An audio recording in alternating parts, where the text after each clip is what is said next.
दोस्तों, इस वीडियो में हम फंडामेंटल राइट्स यानी कि मौलिक अधिकारों के बारे में बात करेंगे।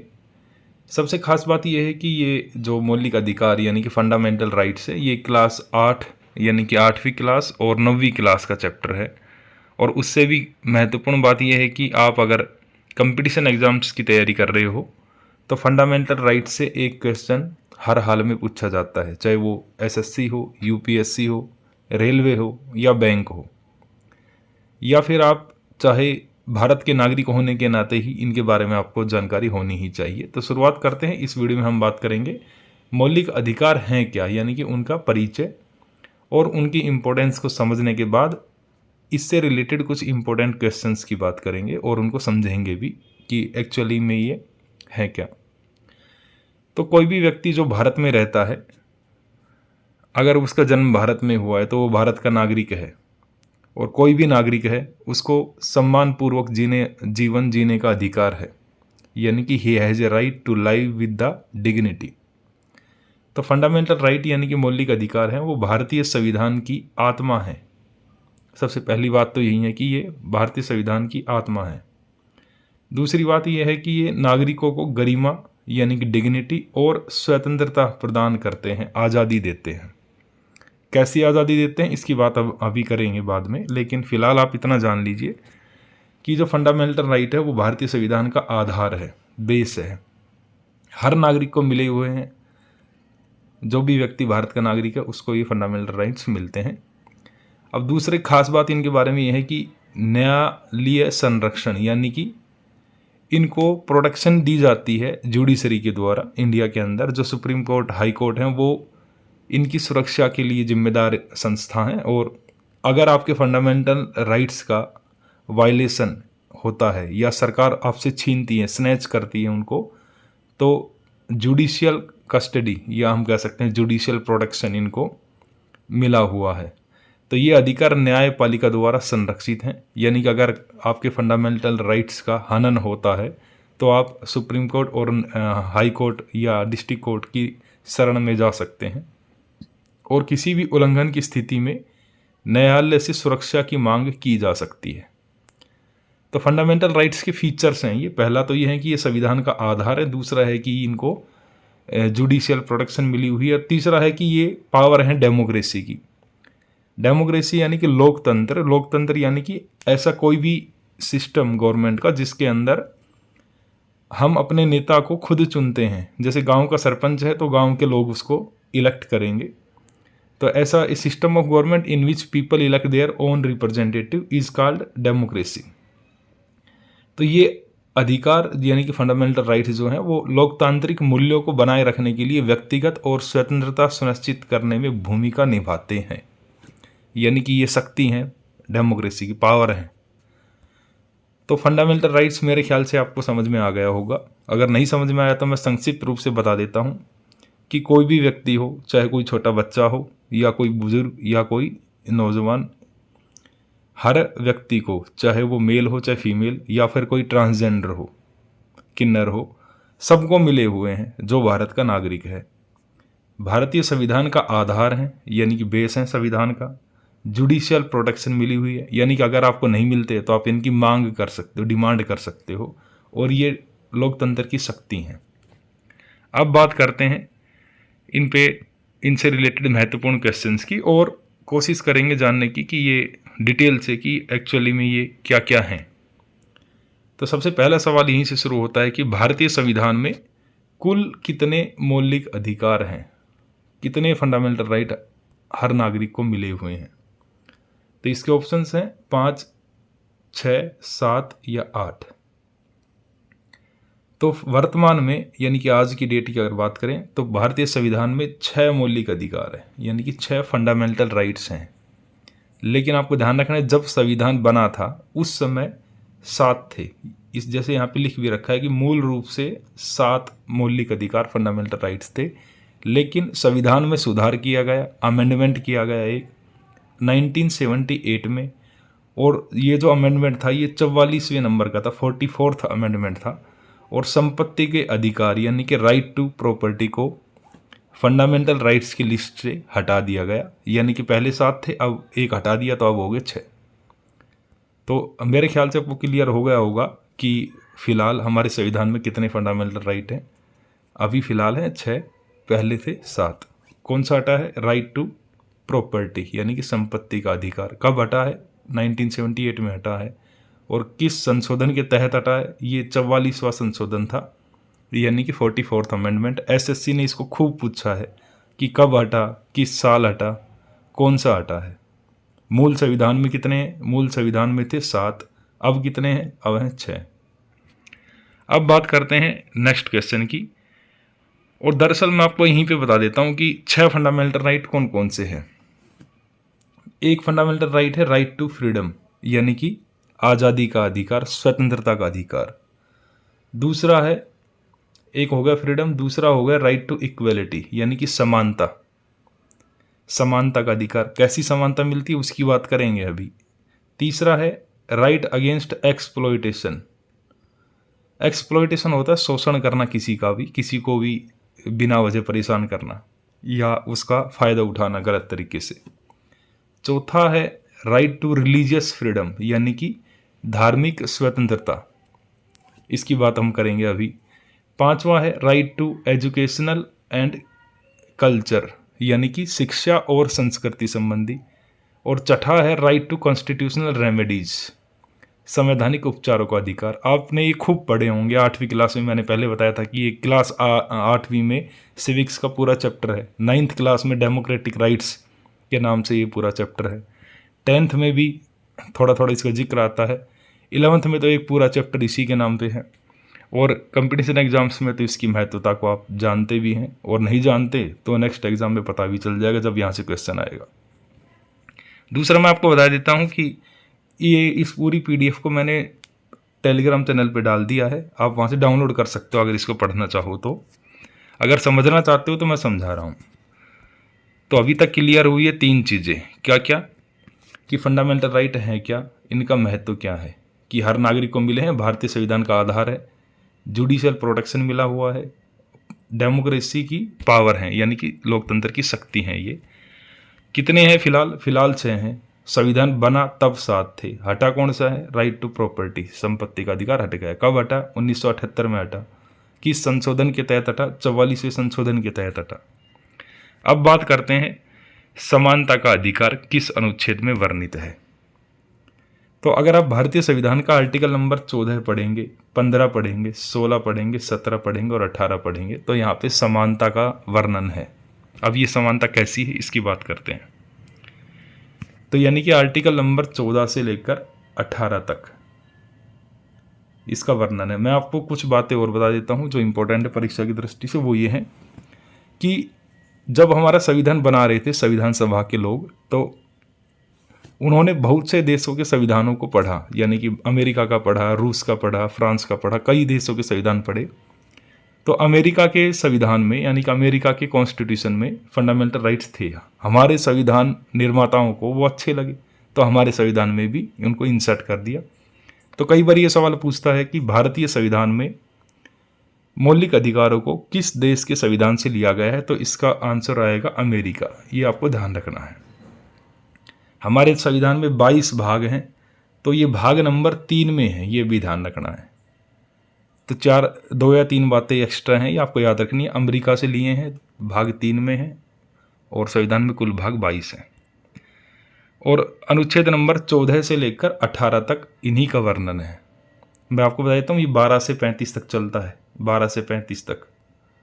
तो आर्टिकल नंबर 14 से 18 राइट टू इक्वलिटी है। क्या क्या इक्वलिटी है संविधान में? संविधान कौन कौन से इक्वलिटी का व्यवस्था प्रावधान करता है? पहला है कानून के समक्ष समानता और कानून का संरक्षण। इसका अर्थ ये है कि कानून की नज़रों में, इसको इंग्लिश में कहते हैं इक्वलिटी बिफोर लॉ, कानून के समक्ष समानता, यानी कि कानून की नज़रों में सब बराबर हैं, इक्वल हैं। चाहे कोई आदमी कितना भी अमीर हो, कितना भी गरीब हो, या फिर कितना ही पढ़ा लिखा हो, कितना ही अनपढ़ हो, कितना ही बड़ा अधिकारी हो, कानून की नज़र में सब समान है। तो इक्वलिटी बिफोर लॉ, कानून के समक्ष समानता। ये कई बार पेपर में पूछ लेता है कि इक्वलिटी बिफोर लॉ या कानून के समक्ष समानता भारतीय संविधान के किस अनुच्छेद में वर्णित है? तो आर्टिकल नंबर 14, अनुच्छेद नंबर 14। अनुच्छेद नंबर 15 ये कहता है कि धर्म, जाति, लिंग के आधार पर भेदभाव का निषेध है। इसका मीनिंग ये है कि we can not discriminate to any person on the basis of his religion, caste, gender, यानी कि धर्म के नाम पर कि ये हिंदू है, मुसलमान है, ये सिख है, बौद्ध है, जैन है, इसके साथ यानी कि इक्वलिटी रहेगी।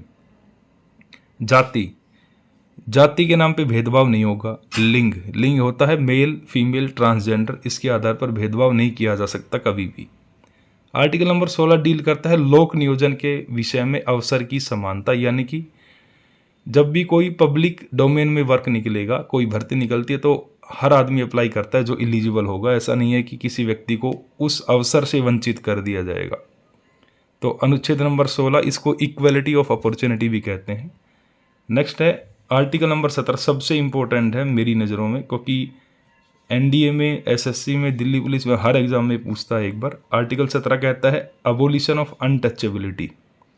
एंशियंट सोसाइटी में, पुराने भारतीय समाज में, हमने कास्ट को दो हिस्सों में बांट रखा था, upper caste and lower caste.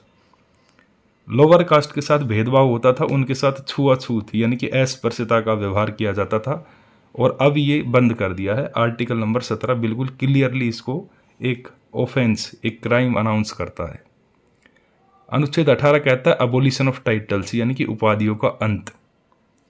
यानी कि भारत सरकार में अगर आपको राष्ट्रपति से कोई पदक लेना है, अगर सेना का है, किसी विदेशी सरकार अगर आपको कोई सम्मान देना चाहती है, तो आर्मी को छोड़कर, आर्मी नेवी वगैरह को छोड़कर आपको प्रेसिडेंट से परमिशन लेनी पड़ेगी। ये इसमें वर्णित है। नेक्स्ट आता है स्वतंत्रता के अधिकार में कौन कौन से अधिकार शामिल हैं। तो मैंने अभी तक एक बताया है, right to equality. Article number 14 से 18 तक है। कौन कौन सी इक्वलिटी है? कानून के समक्ष समानता, धर्म, जाति, लिंग के आधार पर भेदभाव नहीं होगा, अवसर की समानता मिलेगी, और अस्पृश्यता बिल्कुल बंद है, और अबोलिशन ऑफ टाइटल्स। नेक्स्ट आता है कौन कौन सी आज़ादी हमें मिली है। संविधान कौन कौन सी आज़ादी की व्यवस्था करता है। इसमें है, पहला है भाषण और अभिव्यक्ति की स्वतंत्रता, यानी कि freedom of speech and expression. आप स्पीच यानी कि भाषण दे सकते हैं, अपने विचारों को अभिव्यक्त कर सकते हैं, लेकिन आपको ध्यान रखना है कि आपके विचारों की वजह से किसी दूसरे व्यक्ति के भावनाओं को ठेस ना पहुंचे। ये बिल्कुल क्लियरली मेंशन किया गया है। दूसरा है सभा और संगम बनाने की स्वतंत्रता। आप असेंबल हो सकते हैं, मीटिंग कर सकते हैं और एसोसिएशंस बना सकते हैं, लेकिन शांतिपूर्ण ढंग से, बिना हथियारों के, अनुमति के साथ। नेक्स्ट है आवागमन की स्वतंत्रता। पूरे देश में कहीं भी घूम फिर सकते हैं, कोई आपको रोक टोक नहीं है। नेक्स्ट है व्यापार और व्यवसाय की आज़ादी। आप अपना जीवन चलाने के लिए कोई भी व्यवसाय कर सकते हैं, बिजनेस कर सकते हैं पूरे देश में। ये सब आज़ादी भारत का संविधान आपको प्रोवाइड करता है, देता है। और ये आपको ध्यान रखना है कि मैंने बताया कि इसमें कुछ रेस्ट्रिक्शंस हैं कि आपकी बोलने से किसी की भावनाओं को ठेस ना पहुँचे। ऐसा नहीं है कि आप कोई इलीगल बिजनेस करने लग जाएं, लीगल काम करें सब। और इसी के अंदर आता है मीडिया की आज़ादी, मीडिया की स्वतंत्रता। ये भी आपको ध्यान रखना, पेपर में पूछा जाता है। नेक्स्ट है शोषण के विरुद्ध अधिकार, राइट अगेंस्ट एक्सप्लॉयटेशन। क्या सुनिश्चित करता है? इसमें 3 बातें सुनिश्चित की गई हैं। पहला है फोर्स्ड लेबर, किसी व्यक्ति से ज़बरदस्ती काम नहीं करवाया जा सकता। दूसरा है बाल श्रम का निषेध, यानी कि चाइल्ड लेबर, किसी बच्चे से काम नहीं करवा सकते। तीसरा है human trafficking, prohibition of human trafficking, यानी कि मनुष्य को खरीदना और बेचना अपराध है। और नेक्स्ट है कोई भी ऐसा काम जो किसी बच्चे के जीवन को सुरक्षा के लिए खतरा हो, यानी कि खतरनाक कामों में बालकों के नियोजन का निषेध। और ये ध्यान रखना है शोषण का विरुद्ध अनुच्छेद नंबर 23 और 24 में है, और यह अधिकार मानव गरिमा की रक्षा करता है। तो इम्पोर्टेंट है काफ़ी, 3 हो चुके हैं, मैं एक बार रिपीट कर देता हूँ, फिर 3 बचेंगे, उनको फिर रिपीट करते हैं। पहला है इक्वलिटी, कानून के समक्ष है, कोई अमीर गरीब कोई भी हो, इक्वल है कानून की नज़रों में। और धर्म, जाति, लिंग के आधार पर भेदभाव नहीं। आर्टिकल 16 कहता है अवसर की समानता। 17 कहता है अबोलिशन ऑफ टाइटल्स, सबसे इम्पोर्टेंट है। 18 कहता है अबोलिशन ऑफ टाइटल्स। फिर आता है आज़ादी। आज़ादी में मीडिया की आज़ादी, भाषण देने की आज़ादी, अपने विचारों को अभिव्यक्त करने की आज़ादी, देश में घूमने फिरने की, कोई भी व्यवसाय करने की आज़ादी, सब इसमें सम्मिलित हैं। और अंतिम है शोषण के विरुद्ध, यानी कि force labour, child labour, human trafficking, ये मेन रूप से ये आप नहीं कर सकते, ये सब बंद है इंडिया में। अब बात करते हैं नेक्स्ट की, धर्म की स्वतंत्रता का अधिकार किन अनुच्छेदों में है। तो दरअसल हमें अनुच्छेद याद नहीं करने हैं। अनुच्छेद अगर आप याद करना चाहते हैं, बल्कि आते भी अनुच्छेद, ऐसी बात नहीं, आर्टिकल नंबर 14 याद करें। मैं स्पष्ट रूप से कह देता हूँ, इनके अलावा आपको नहीं मिलेगा। आर्टिकल नंबर 14, 17 और 32, आर्टिकल 21A, इनको तो समझ लो कि आप आर्टिकल नंबर 15, ये तो आपको याद होनी ही चाहिए, यानी कि 1, 2, 3, 4 और 5, ये 5 आर्टिकल आपको याद करने हैं फंडामेंटल राइट्स में से, यहीं आएंगे, इससे बाहर नहीं पूछा आज तक। अगर आपका बहुत ही हार्ड लेवल का पेपर है तो हो सकता है पूछ ले, लेकिन मेन रूप से यहीं पूछेगा, आप ये याद कर लेना। नेक्स्ट है धर्म की स्वतंत्रता, यानी कि राइट टू रिलीजियस फ्रीडम, यानी कि कोई भी व्यक्ति है वो अपने मन से, अपने इच्छा अनुसार कोई भी धर्म अपना सकता है और उसका प्रचार प्रसार कर सकता है। तो आर्टिकल नंबर 25 क्या कहता है कि अंतरात्मा की स्वतंत्रता, या हम कहें कि धर्म को मानने, उसका आचरण करने या प्रचार की स्वतंत्रता, आज़ादी। यानी कि इस आर्टिकल में मेन रूप से ये कहा गया है कि कोई व्यक्ति अपनी इच्छा अनुसार कोई भी धर्म एडोप्ट कर सकता है, उसको, उसका प्रचार प्रसार कर सकता है। अनुच्छेद 26 कहता है धार्मिक कार्यों के प्रबंधन और धार्मिक संस्थाओं की स्थापना की आज़ादी। कोई भी धार्मिक कार्य कर सकता है धर्म से रिलेटेड, या कोई ऑर्गेनाइजेशन बना सकता है। आर्टिकल 28 कहता है कि शिक्षा संस्थानों में धर्म की शिक्षा या धार्मिक उपासना में उपस्थित होने से आज़ादी, यानी कि धर्म की शिक्षा दी जा सकती है प्राइवेट इंस्टीट्यूशंस में। गवर्नमेंट तो अपने आप को दूर रखती है धर्म के मामलों से। अनुच्छेद 27 कहता है कि किसी विशेष धर्म की अभिवृद्धि के लिए करों के भुगतान से आज़ादी, यानी कि टैक्सेस में भी रिलैक्सेशन मिलता है। तो फिफ्थ है ये राइट टू रिलीजियस फ्रीडम, यानी कि धार्मिक स्वतंत्रता। अपनी इच्छा अनुसार कोई भी व्यक्ति अपने मन से कोई भी धर्म अपना सकता है, उसके कोई रोक टोक नहीं है। नेक्स्ट है संस्कृति और शिक्षा संबंधी किसे प्राप्त है। तो ये फिफ्थ फंडामेंटल राइट भी है, right to culture and education. इसमें दरअसल है कि इसमें यह है कि कोई भी व्यक्ति अपनी कल्चर को जिंदा रख सकता है और शिक्षा की अभिवृद्धि कर सकता है, यानी कि बच्चों को 0 से 6 से 14 साल तक के कोई भी बच्चे हैं उसको निःशुल्क और अनिवार्य शिक्षा भारतीय संविधान के तहत इसकी व्यवस्था की गई है। तो इसमें दरअसल ये सवाल है कि ये किसको मिलता है, तो ये अल्पसंख्यक समुदायों को जो माइनॉरिटीज़ में है। जैसे हमारे भारत देश में 70 to 78% के आसपास हिंदू हैं, तो बाकी धर्मों के जो लोग हैं, मुसलमान हुए या फिर बौद्ध, सिख, जैन जो भी हुए, वो माइनॉरिटी में आ गए, यानी कि अल्पसंख्यक हैं वो। तो अनुच्छेद 19 कहता है कि अपनी भाषा, लिपि और संस्कृति को संरक्षित कर सकते हैं ये लोग, और शिक्षा संस्थानों की स्थापना कर सकते हैं अनुच्छेद 30 के तहत। आर्टिकल नंबर 30 ये कहता है। और ये आर्टिकल भारत में यूनिटी इन डाइवर्सिटी, यानी कि विविधता में एकता को बनाए रखने में भी मदद करता है। नेक्स्ट है संवैधानिक उपचारों का अधिकार क्यों महत्वपूर्ण है, और ये लास्ट फंडामेंटल राइट भी है, राइट टू कॉन्स्टिट्यूशनल रेमेडीज। मान लीजिए कि सरकार आपसे आपके फंडामेंटल राइट्स को स्नैच करती है, छीनती है, या कोई उल्लंघन करती है उनका, तो आप कोर्ट में जा सकते हैं, सुप्रीम कोर्ट में या हाई कोर्ट में। तो मौलिक अधिकारों के हनन की स्थिति में सीधे न्यायालय में जाने का अधिकार हर नागरिक को है। इसीलिए डॉक्टर अम्बेडकर ने इसे संविधान की आत्मा और संविधान का हृदय भी कहा था। ये ध्यान रखना सबसे इम्पोर्टेंट फैक्ट है। और इसी के तहत 5 रिट जारी करते हैं न्यायालय, वो भी 5 रिट इम्पोर्टेंट है, हैबियस कॉर्पस, प्रोहिबिशन, क्यो वारंटो एटसेट्रा इसमें है। तो अनुच्छेद नंबर 32 ये सभी मौलिक अधिकारों की रक्षा करता है। यही है राइट टू कॉन्स्टिट्यूशनल रेमेडीज, और ये काफ़ी इम्पोर्टेंट है। और अभी तक हमने जो 6 फंडामेंटल राइट पढ़े, उनके सभी के मुख्य बिंदु क्या हैं कि हमारे संविधान में कुल 6 मौलिक अधिकार है। समानता है 14 से 18, 32 को संविधान का हृदय या संविधान की आत्मा कहते हैं, सबसे इंपॉर्टेंट है, राइट टू कॉन्स्टिट्यूशनल रेमेडीज, और लोकतंत्र की आधारशिला है। और ये केवल व्यक्तिगत आज़ादी नहीं बल्कि सामाजिक न्याय यानी कि सोशल जस्टिस और इक्वलिटी को भी बढ़ावा देते हैं, और हर भारतीय को ये फंडामेंटल राइट्स की जानकारी होनी चाहिए। तो ये वीडियो आपके लिए काफ़ी मददगार साबित होगी कंपटीशन एग्ज़ाम्स के लिए भी, और हर एग्ज़ाम में यहाँ से सवाल पूछे जाते हैं। ये पॉलिटी की इकोनॉमिक्स की वीडियो है, आगे भी वीडियोज़ आती रहेंगी। अगर आप तैयारी कर रहे हैं या एक विद्यार्थी हैं तो चैनल को वीडियो को लाइक और चैनल को सब्सक्राइब जरूर करें। मिलते हैं नेक्स्ट वीडियो में, तब तक के लिए गुड बाय।